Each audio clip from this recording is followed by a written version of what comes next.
What if I told you a 20-year-old king once conquered almost the entire known world? No modern maps, no fast communication, no second chances. A man who never lost a battle, yet couldn't escape his own destiny. This is the story of Alexander the Great. 356 BC, Macedon. Alexander was born into power. His father, King Philip II, a brilliant and ruthless war strategist.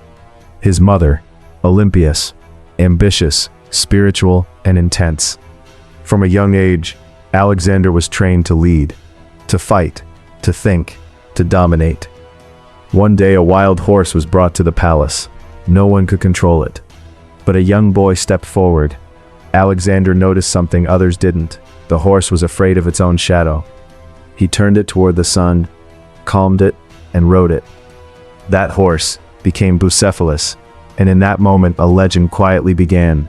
At just 13 years old, Alexander was taught by Aristotle, one of the greatest philosophers in history.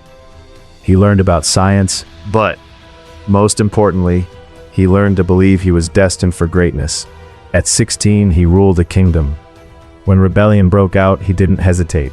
He crushed it, destroyed the enemy, and rebuilt the city in his own name. By 18, he was already leading armies in battle.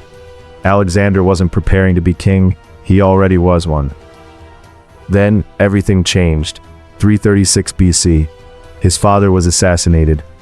At just 20 years old, Alexander became king. But power is never safe. Enemies were everywhere, so he made a choice, a brutal one. He eliminated every threat, rivals, enemies, even those closest to power. It was ruthless, but it secured his throne. 334 BC. Alexander began his greatest mission, to conquer the Persian Empire. With only around 40,000 soldiers, he marched into Asia. His first major battle, Granicus. Outnumbered, facing strong defenses, he did the unexpected. He attacked head-on and won. After that, nothing could stop him. Cities fell one by one. Some surrendered, others were destroyed.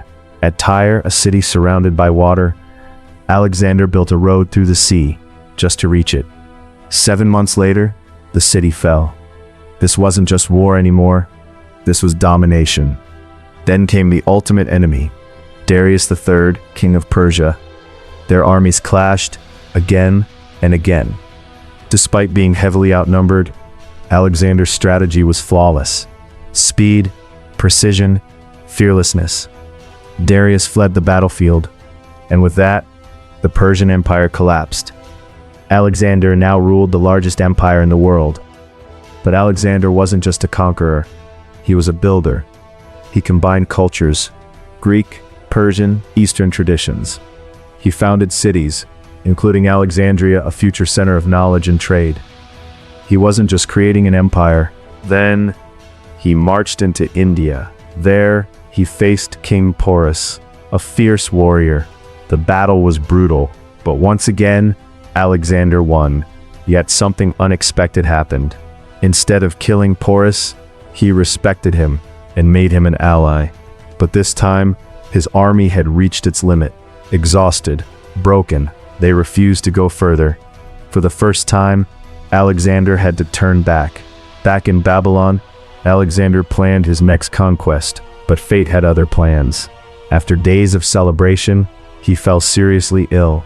Day by day, he grew weaker, and in 323 BC, at just 32 years old, Alexander the Great died. No clear successor, no stable empire. His kingdom split apart, but his name, it became immortal. A warrior who never lost a battle, a king who conquered the world, yet couldn't conquer time. If you enjoyed this story, don't forget to like, share, and subscribe, because history still has stories waiting to be told.